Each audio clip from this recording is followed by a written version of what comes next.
The 7-Day Mental Diet by Emmet Fox. The subject of diet is one of the foremost topics of the present day in public interest. Newspapers and magazines teem with articles on the subject. The counters of the bookshops are filled with volumes unfolding the mysteries of proteins, starches, vitamins, and so forth. The whole world is food conscious. Experts on the subject are saying that physically you become the thing that you eat, that your whole body is really composed of the food that you have eaten in the past. What you eat today, they say, will be in your bloodstream after the lapse of so many hours. And it is your bloodstream that builds all the tissues composing your body. And there you are.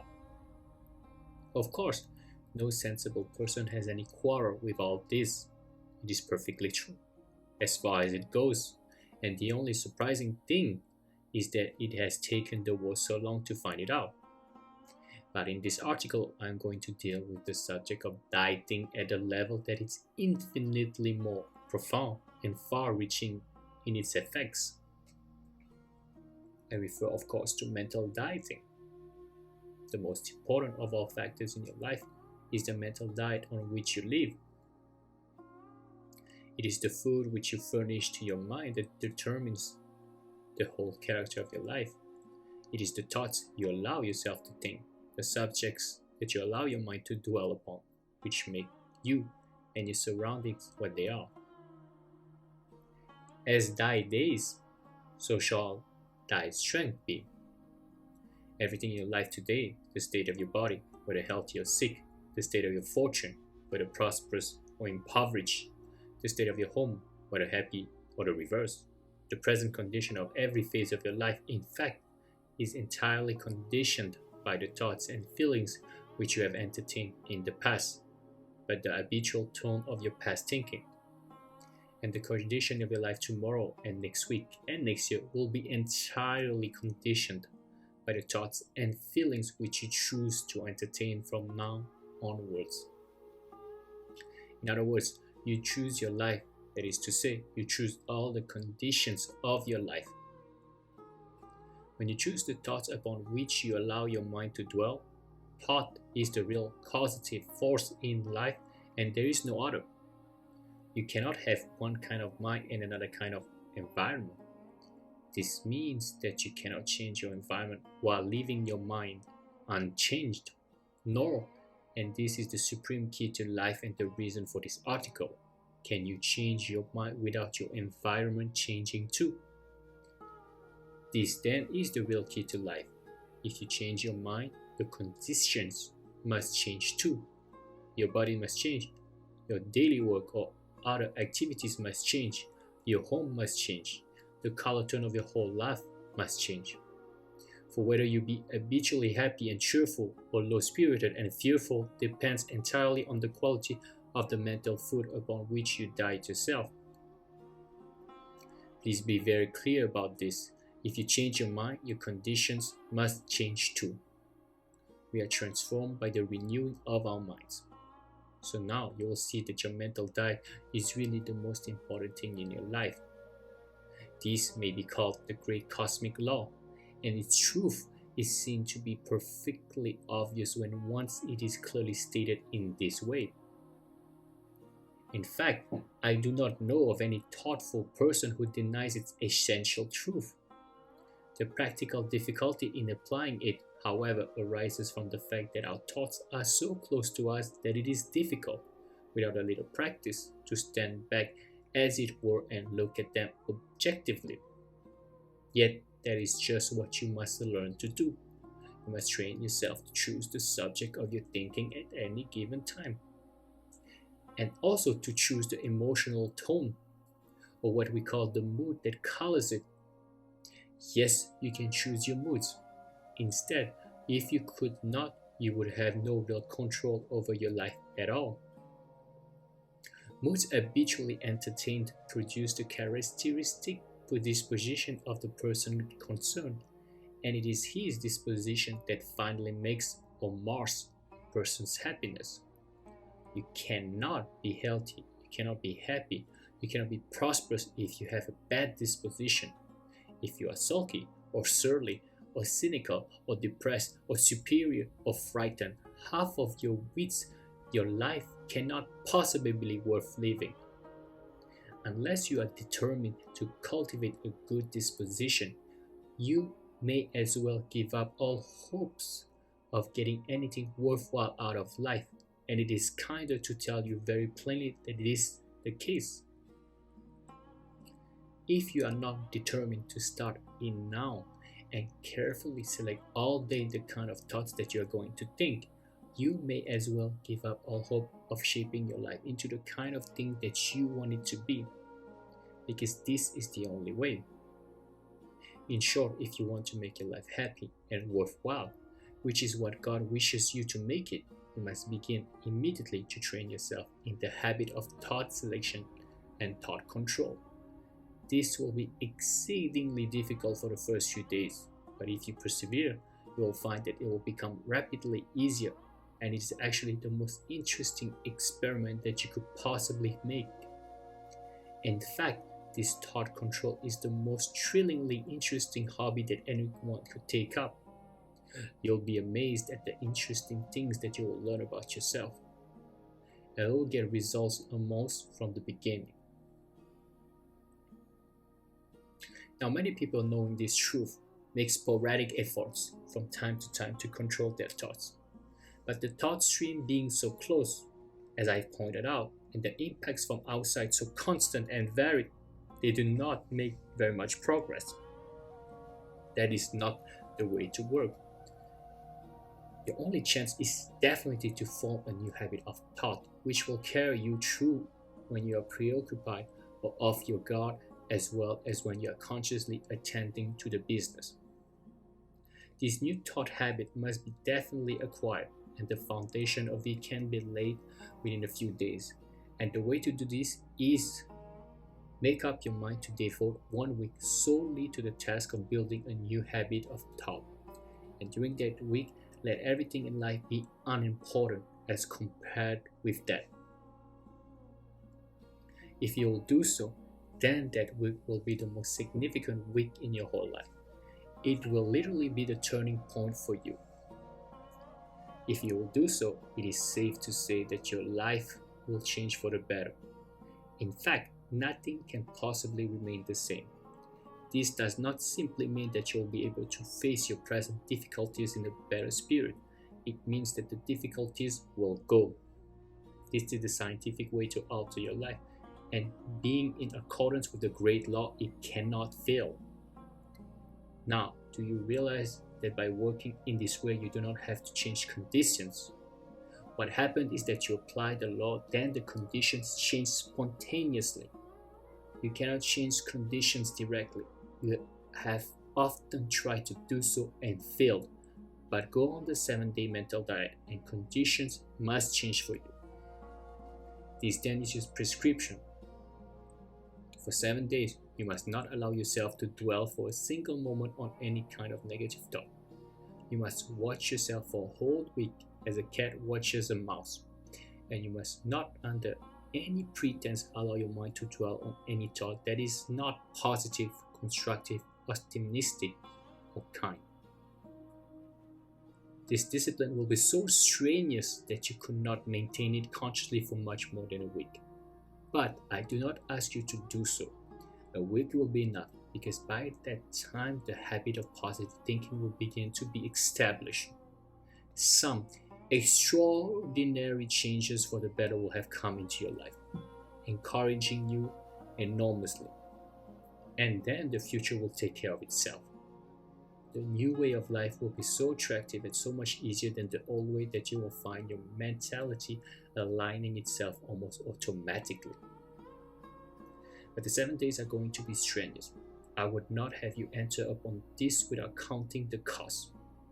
Mere physical fasting will be child's play in comparison, even if you have a very good appetite.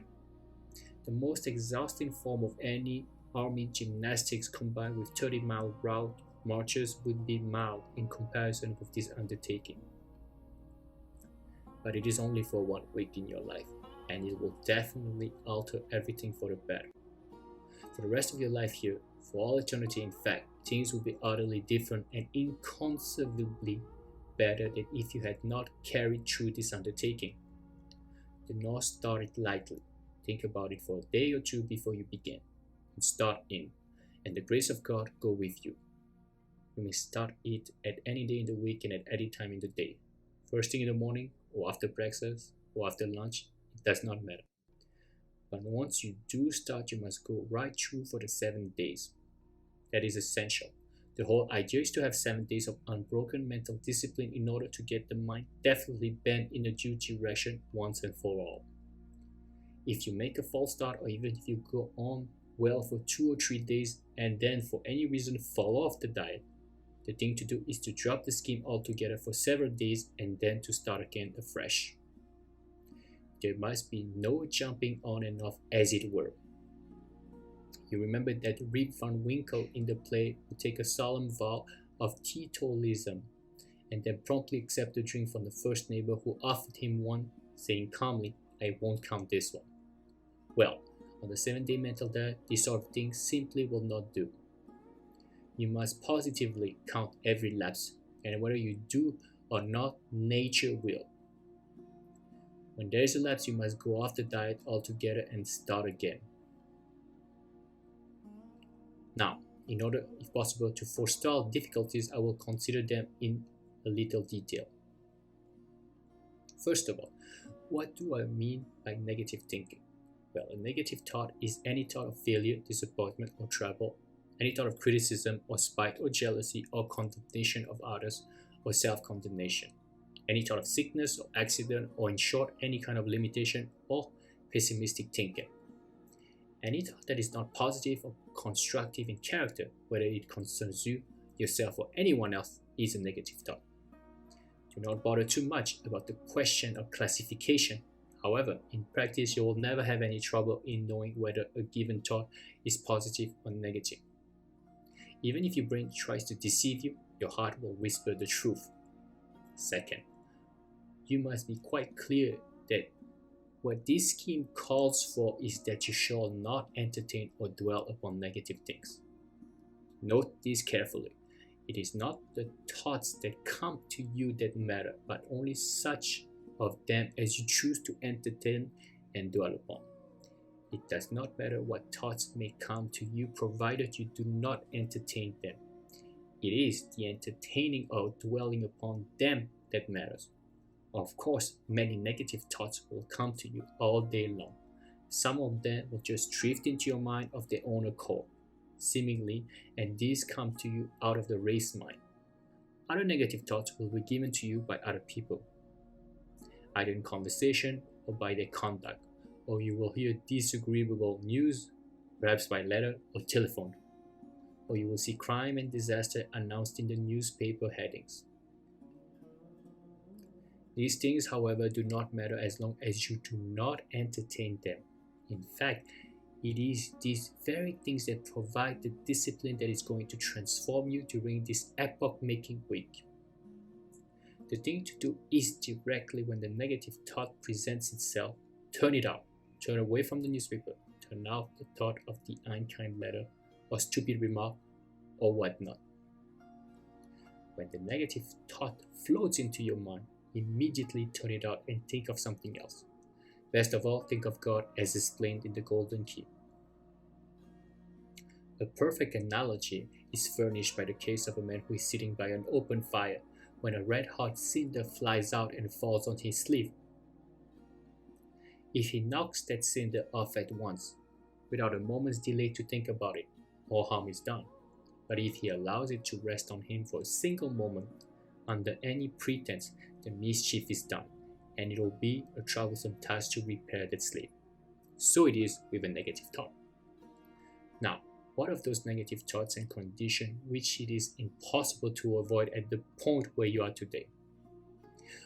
What of the ordinary troubles that you will have to meet in the office or at home? The answer is that such things, negative experience or condition, will not affect your diet provided that you do not accept them by fearing them, by believing them, by being indignant or sad about them, or by giving them any power at all. Any negative condition that duty compels you to handle will not affect your diet. Go to the office or meet the carers at home without allowing them to affect you, and all will be well. None of these things move me. Suppose that you are lunching with a friend who talks negatively. Do not try to shut him up or otherwise snub him.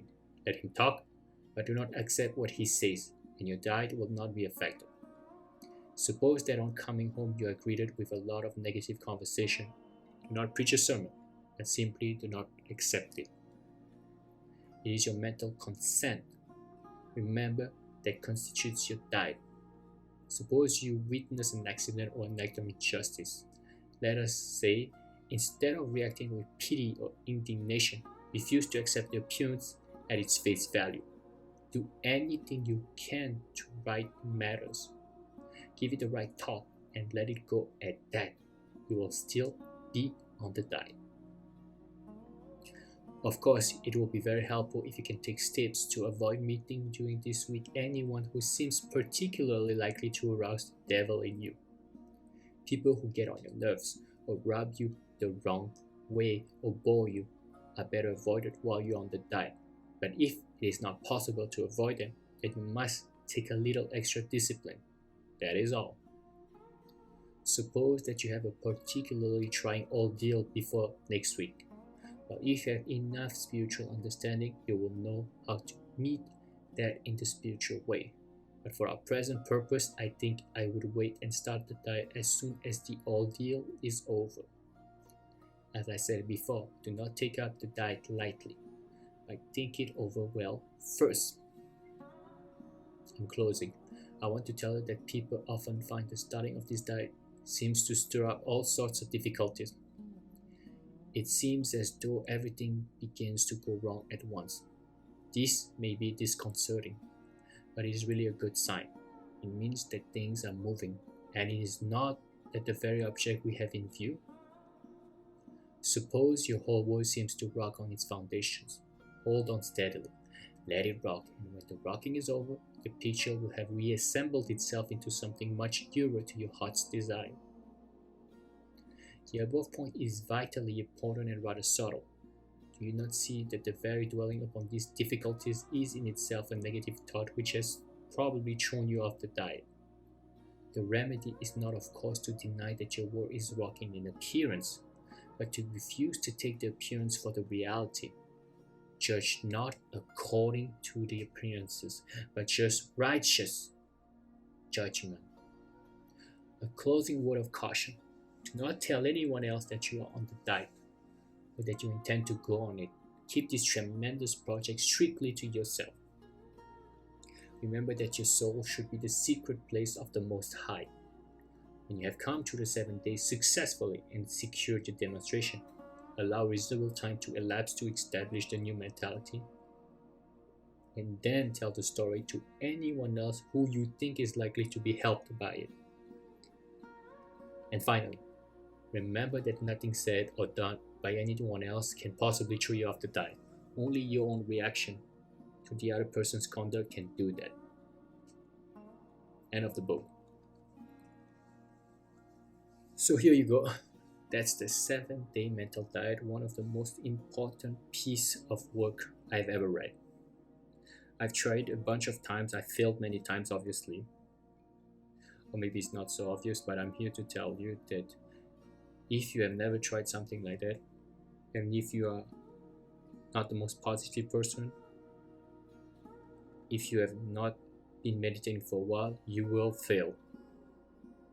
It is almost impossible to start this mental diet and succeed the first time, but it's part of the course.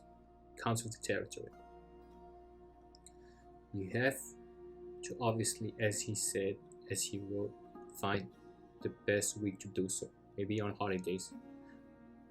Maybe holidays is not the best way, sorry, because maybe on holidays you're too positive and you have nothing to complain about, so your discipline is not really tested.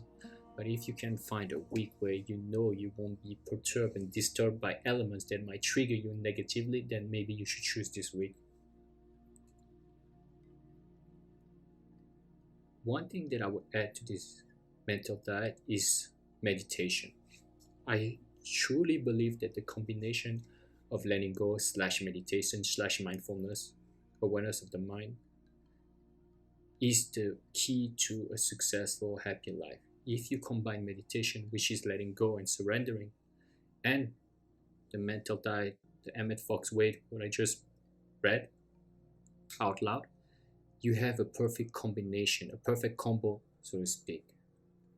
Because as he said, once you start, you're going to trigger a lot of things inside of yourself.